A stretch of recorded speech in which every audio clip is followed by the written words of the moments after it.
Hey everyone, Lucas Kwiatkowski, founder of Nomads, hands-on and advanced Amazon PPC. I'm going to dive right into the platform today with a walkthrough of a new tool that Amazon's come out with that shows some really cool insights on specific products. Apologize, I've got a different background here. I'm currently traveling right now, but still brought all my recording stuff with me.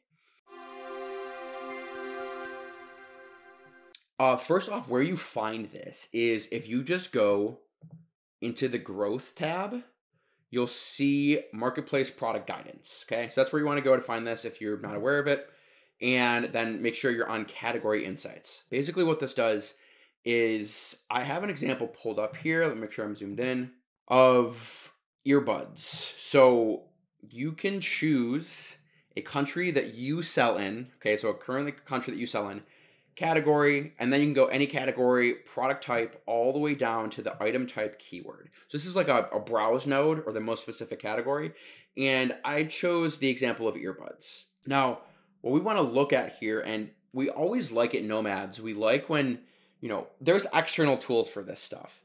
But when Amazon is coming out with this on their end, we know it's more reliable. It's updated. We can get 7 days, 30 days, up to 12 months of data. And we haven't had this level of info before right on Seller Central. So that's why we like to use this when new stuff comes out. So what this is used for, especially during the holidays, everyone comes to us and expects that they're going to have a massive holiday spike. But as you go deeper in Amazon, you know what products sell and what products don't during the time of the year. So this is really, really great to show you the peak selling times. And also it goes down to the unit level. So we can see in December 2022, 4.7 million earbud units sold. And then in July was the next biggest month at 3.9, but we can compare year over year. So now as a new seller, as an old seller, if you're launching new products, if you're knowing why a product is dying, you can look at this and say, okay, from April to April and 2023, there was a little bit of growth there, and then they dipped down. Actually, June saw consistent numbers, so not much growth there in the summer. But during Prime Day this year, there was way more earbuds sold because people are buying more electronics during Prime Day. However, there's really not that much growth year over year, right? So in the slow months, it's getting slower for earbuds. In the bigger months, it's getting bigger, okay? Same thing with net sales. You can look at the total amount of sales sold for this product. So I just want to find one more example here of maybe like something that is a little more seasonal. And can I search?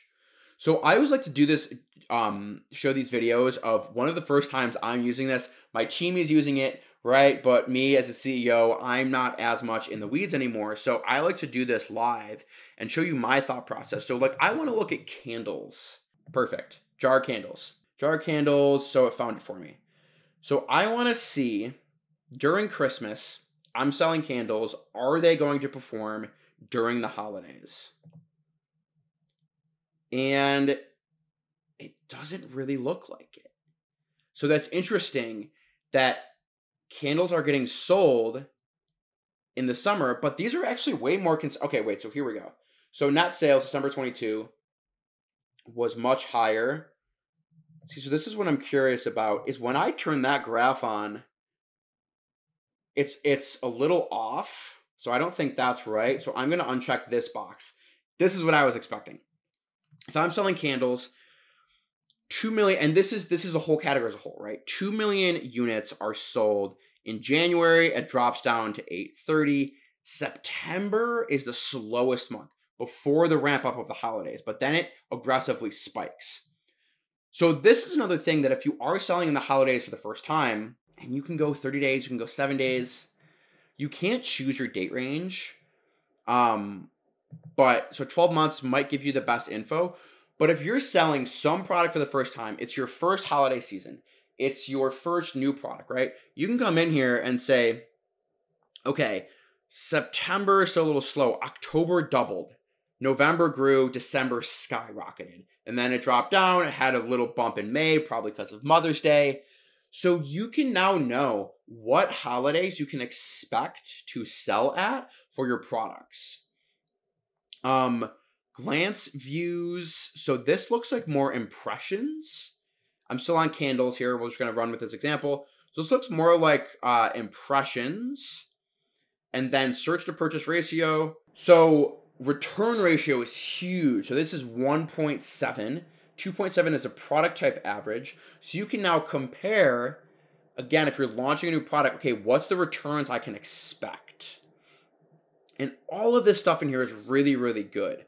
Offers per ASIN, number of sellers. If you can find something that's probably, a less than 1,000 sellers, it's going to be ripe for a takeover for you to launch new products. Number of ASINs, advertisement spend is even in here.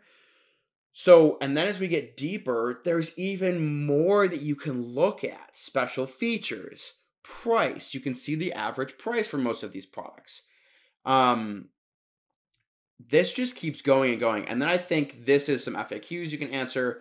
But I'm sorry I took so long in the very top of the screen, because this is actually better info for you to look at. Is interesting that there's more candles in the $100 to $380 range than there are from $60 to $100.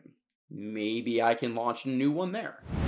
So just take a look at this. For experienced sellers, for new sellers, all of this sort of stuff is great because you can get some just hard data on what to do and make the right decisions for your brand and for your new products.